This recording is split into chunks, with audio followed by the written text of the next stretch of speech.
The game takes place in the year 2020. We're a member of Delta Force, obviously a very elite special forces team, and we've been called in to investigate an asteroid that's crashed somewhere in the Pacific Ocean. Unfortunately, we weren't first on the scene. Some North Koreans have gotten there first, and they're trying to hold the area against all incoming. So, as we leave our craft, we'll look at the kind of the style of the vehicles we have in the game, some of the particles and stuff like that. This is a vehicle we'll be able to fly in the game, obviously. And it's a heavily armored VTOL with, good offensive weapons.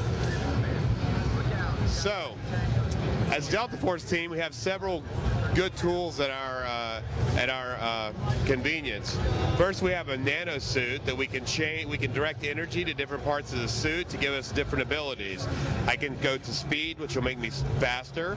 I can go to strength, which will give me no recoil when I use a weapon, or I can use melee fist to hurt enemies and pick up more things. Or I can use armor to give myself healing and to give me more defense if I'm so inclined. Our weapon is also customizable. I can add a silencer, I can add flashlights, I can add a grenade launcher, I can add different types of ammo. In this case, I'm going to add a tac bullet, which is basically a tranquilizer bullet, and we're going to try to go non-violent against the enemy. So I'm going to sneak up here. See what we see, and I see an enemy there. So I'm going to go to my special Delta Force binoculars, which helps me basically track enemies and put them onto my tactical radar. It helps me locate enemies, okay? So we see two guys here approaching. I'm going to go to my tranquilizer gun, and I'm going to tag each of them with a dart. And now, at my convenience, I can put them to sleep, which is what I'm going to do now, basically. And now, I can change to real bullets and simply walk up.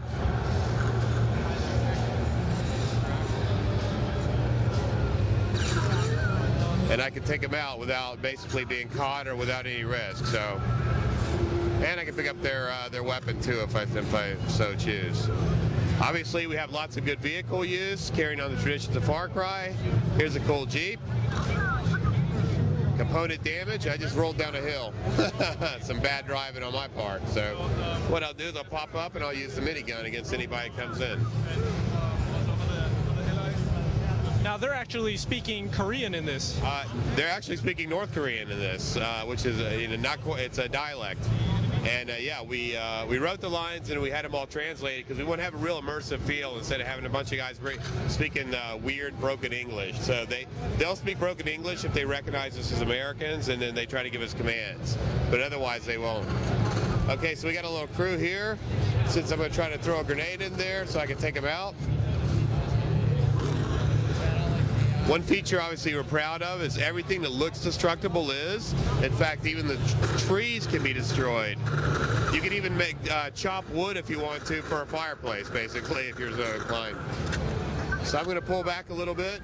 It's getting a little hairy. I'm going to switch to my SCAR, and I'm going to give myself a grenade launcher, which will be very handy in this thing. And I'm going to take my silencer off because I need more velocity, and I'm actually going to switch to incendiary bullets, which are basically bullets filled with a little bit of napalm, so a little bit of extra warmth.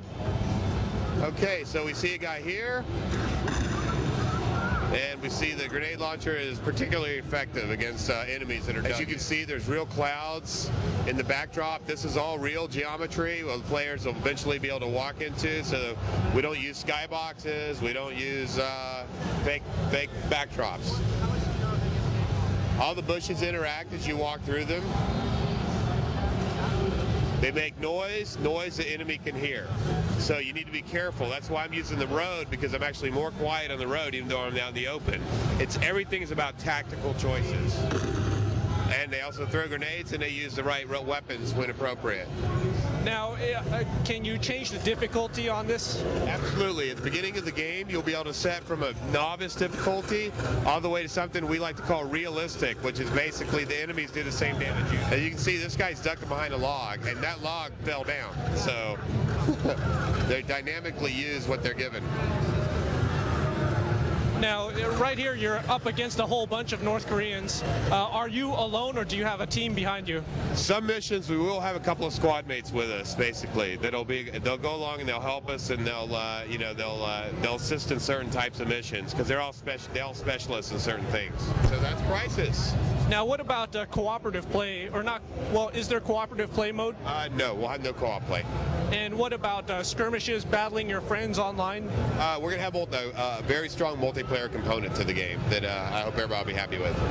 Now, on every new game, do the enemies spawn in sort of a different place, or they stay in the same place? No, they're placed realistically, and they're given jobs to do. Like, for instance, those guys are to watch out for anybody that comes, and every now and then the commander will come over and talk to him and check on him, and he'll salute, and the guy may smoke, the guy may yawn, he may do stuff, basically, but he'll behave naturally. Some guys may be fixing things, some guys may be setting up a mounted gun, but everybody will have natural behaviors that match what's going on.